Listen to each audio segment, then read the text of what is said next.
So good morning, everyone. So before we start our discussion today, I want you to read our objective in unison. Everyone. The end of this topic, the students will be able to describe the main provisions of the 1987 Constitution, Article Sections 1 and 2, and RA10533. Create a concept map showing the relationship between the Constitution, RA10533, and inclusive education. Appreciate the role of education building and advocate for inclusive and quality education. Okay, thank you. So our topic today is all about the 1987 Constitution, Article 14, Section 1 and 2, and also the Republic Act 10533, enhanced basic education, and also including the ALS, or the alternative learning system.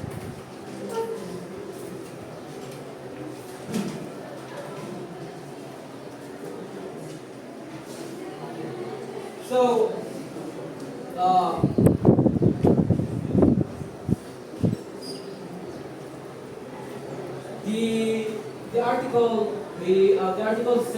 the article 14 section 1, the state shall protect. It talks about that the state shall protect and promote the right of all citizens to quality education at all levels. So, as you can see or read, it's stated there that the state, no, dili not individuals, not one, but the state, because Constitution shall, we agree this, our government agreed, we are the government, that these articles and the section must be implemented. So, sir, what does it mean? No, the state shall protect and promote the right of every citizen to quality education at all levels. It means that every student, every Filipinos, every citizen here in the Philippines has the access of quality education at all levels. Papa-elementary man, high school, and also in college. We have equal and also the quality education for all students. Now, can you cite an example? Can you cite an example of free public elementary, high school, and also university here in our local province? Mr. Tinaya, again, I want to restate my question. Can you cite an example of free education, public education for elementary, the secondary education, and also the university in local? Also, the best example of this is the elementary in the aftermath, that's a public school. The high school here in National this university is also a public school. Thank you, Mr. Tinaya. So, based on Tinaya's example, he cited a factual information that our Constitution and the Section 1 is effective. Yeah, right? They implement the law that they free the public for elementary, for secondary, and also for college. But specifically sa Atua, like in sa Norso kay mostly of universities, especially in Dumaguete, college private. So what are the goals? What are the goals of the government? Why they implement or wants to they advocate the Section 1 from the Article 14. So the reason why they highlight that the state shall protect and promote the right of all citizens. It is because our country is developing. So kung developing ang rural and urban layo ragit, right? While sa rural, dagang less maka-access. Kaya naman din na marginalized, mga marginalized people, indigenous people, and also out of school youth, no? Itong mga ni-drop out, kay there's several reasons. So, do you have any questions or clarification in the Section 1 of the Article 14? If not, then so let's move to the Section number 2. Section 2. Can you read Miss Palalan, the Article 2, Section 2? Section 2. The state shall virtual law library. Establish, maintain, and support a complete, adequate, and integrated system of education relevant to the needs of the people and society. Thank you, Mr. Miss Palalan. Sorry. So, again, it's stated there that the state, okay, ayan ninyo kalintili, the state, okay, nakoy, I want you to distinguish what's the difference between this and the other topic. The state shall establish, right.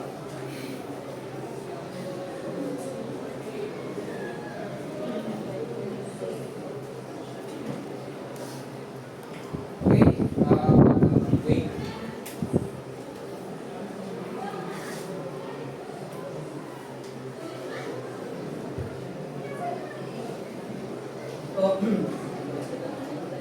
Yes. Establish and maintain support a complete, adequate, and integrated system of education relevant to the needs of the people in the society. So what does that mean, sir? The government shall ensure that the education system is well structured and meets the demand of the society, including the economy. So mag-base ko kanina ay para sa mga funding, para sa pag-support sa our mga public schools, right? And national development, if there kung naabay may dugangan ng mga buildings para sa mga mga students, like katupong mga namang sa inclusive galing nga person with disabilities naman tayo need ipagawa sa mainstream kay panan sila, hindi pa sila i-cater para mabalik sa mainstream na po. So di na i-contract mo, our government will ensure this national development also. So example is sa one of the example of this is the K-12 program, no? So maintain, support and complete adequate system of the society. So our society nowadays before na implement ni nga nila ito. So before sa uban nga administration, the administration of Ferdinand Marcos, ato ang school year ang year sa pag-eskwela na is 10. 6 sa elementary, 6 po sa high school. 4 sa High school and that's why in 2013 implement din ang Article Republic Act 10533.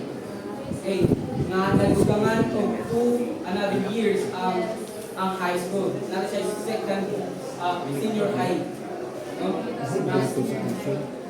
Yes. So, do you have any questions regarding to our section 2 first na John-Trouble first one? What is John-Trouble first one? Any idea? Wala ako pagbalo ko sa John-Trouble.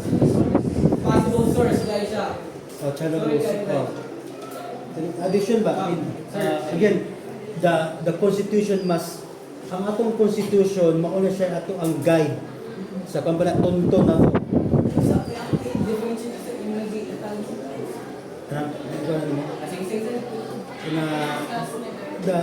Kanang-tanan na itong mga di-enact na to must be aligned to the constitution. Yes. So meaning if example, the president will going to eradicate the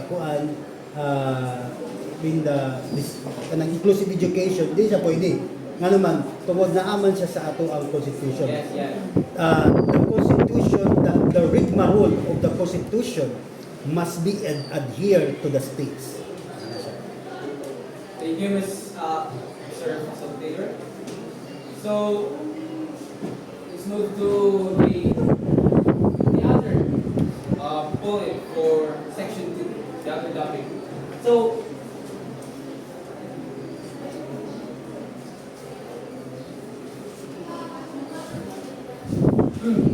establish and maintain a system of free public education in the elementary and high school levels without limiting the natural rights of parents, and to rear their children. Elementary education is compulsory for all children of school age. So what does that mean? So it means that the public elementary and high school must be free and mandatory for children ensuring basic literacy and knowledge for all students. So moagi tao mandatory siya moagi kita og pagka kinder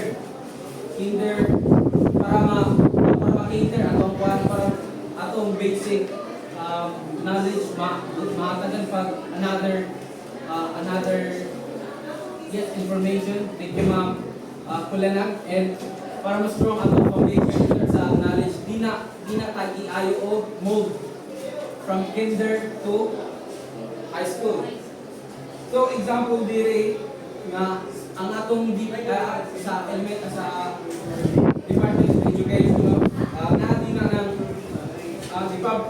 sa DepEd public school system. So unsay pasabot aron, sir?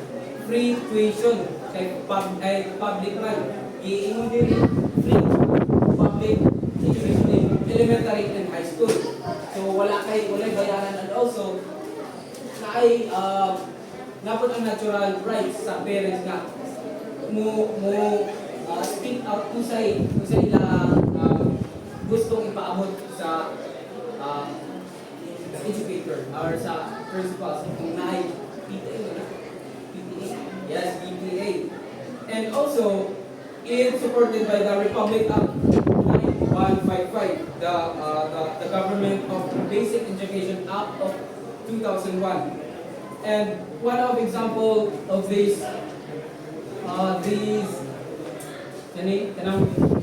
program na nag-support para sa free public na kanang kung mo nagani karon is kanang 4Bs na is during that time ang mga parents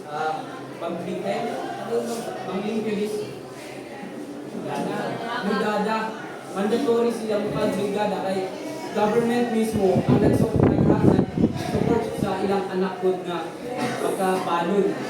But nowadays, according to Sir Moseco, nawala na to.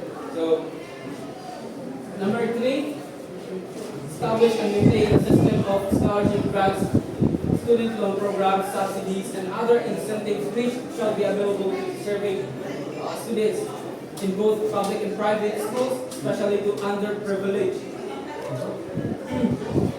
So, while primary and secondary education is free,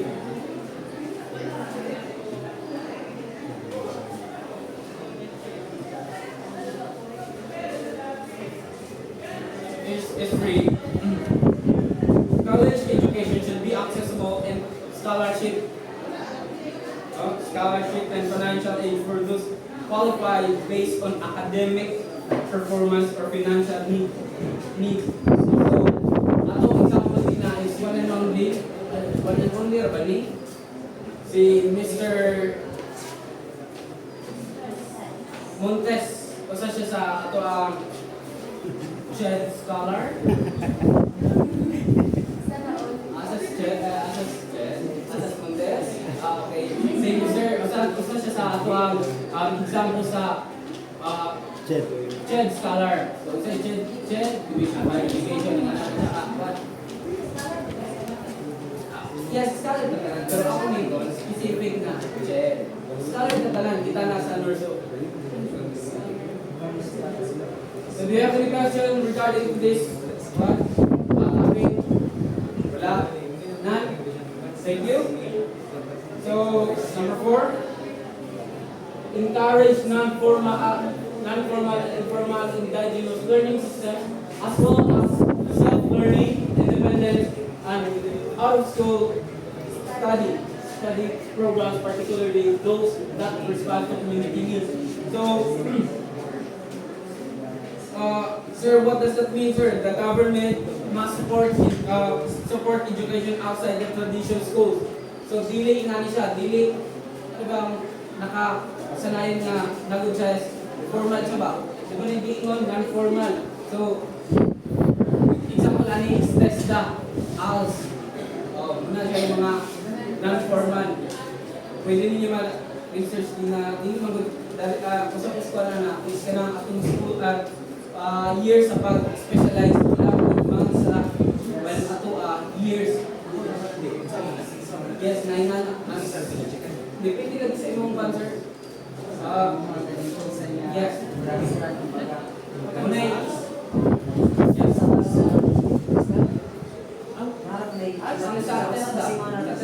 Walang sa paano dyan? Year. Pero na, makanawat ka A and E for accreditation equivalency. Pero ako na i-discuss rin. So, what is siya? So, number 5, provide adult citizens, the disabled, and out-of-school youth with training in civic, vocational proficiency, and other skills. So,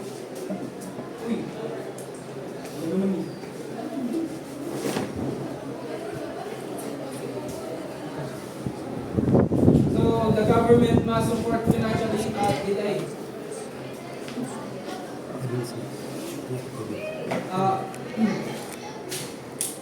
So our government, especially since they follow the constitution, so they must provide the citizens, the adult citizens with civic and vocational efficiency and other skills. So that's why yata sila second gen school enroll in TESDA and also in alternative learning system or question, clarification, and Hindi rin ang puso. do you have any question, clarification regarding today? Article 14, Section 1 and 2. If none, sorry, late.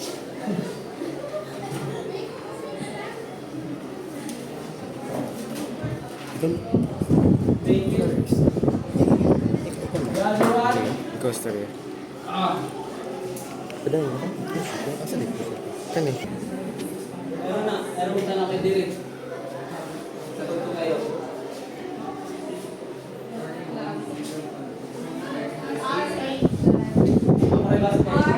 Republic Act 10533, the Enhanced Basic Education Act of 2013, and it included the ALS, enhancing ALS. So, okay. Kapit na. A significant law in public in the Philippines that aims to improve the country's education system. It introduced the K-12, so di rin na nisulod to sa Constitution, nasa Section 2, the K-12 program, which added 2 more years to basic education, make it in 13 years. education cycle kaya di kay naman siya kinder. Okay, plus 12 years of schooling. So this act, the act also promotes the inclusion of alternative learning system for those cannot attend formal schools, ensuring that education is accessible to all Filipinos. So dili na to mga out of school youth, mga citizens sa Philippine, so katumukan na atong ni drop out kay lagi nagkulang sa financial, early pregnancies, mga anak. So our government, the constitution, our constitution implemented the law, this law, the Republic Act, idea, and nga muni masunod, nga muni i-provide muni goals. So unsay goals to improve the Philippine education system, to make the curriculum more competitive globally, to prepare students for higher education, employment, entrepreneurship. So unsay pasabot ana kay mag-test ka, pwede ka mag-asa education. So katong gikan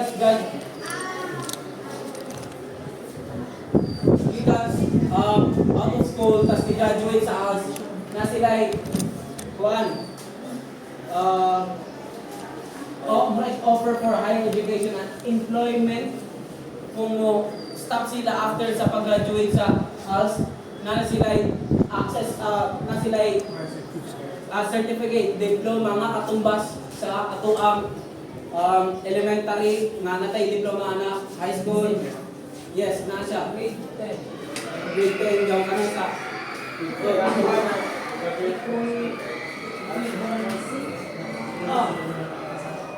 So, our alternative system, or us in the Philippines, offers several key benefits: education for out-of-school youth and adults, flexible learning, equivalency program. So, dere kabalugataan ni katong mga nang-drop, katong mga early pregnancies, katong mga financial, kung na sila second chance to attend the school, then para higher education, while flexible learning, o katong mga taong katong mga students or mga people nga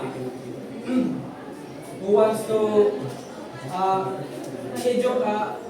school or study pero magtrabaho gyapon, pwede siyang flexible learning na dinang modules, face to face, online discussion kung anong class. Lastly, equivalency, graduates and obtain certificate to equivalent elementary or high school levels diplomas, allowing them to pursue higher education or employment. So do you have any questions, clarifications from the Article 10533 and the Constitution section, Article 14, Section 1 and 2? We have 2 minutes. Any clarification according to your notes? Yes, do you have any clarification according to your notes? Clarification? So I have a question kung wala. What's the difference between the Constitution 1, Article 1, Article 14, Section 1 and 2, and the Republic Act 10533? Ay, Just okay, really quick ang what gusto mo. The difference between the 1977 and 14, Section 1 and 2, the Republic Act, the RA10533 fall under the 1987 Constitution Article 14. The law, the RA was the implementation of the Constitution Article 14, and this implementation affects the curriculum of the education in the Philippines. So, in order to promote the quality education of all levels, stated in the Constitution, the Republic Act, all say actions will be moved para ma-implement that Constitution. Alright. thank you. Thank you, So, Savvy. that's all our discussions today. Thank you, everyone.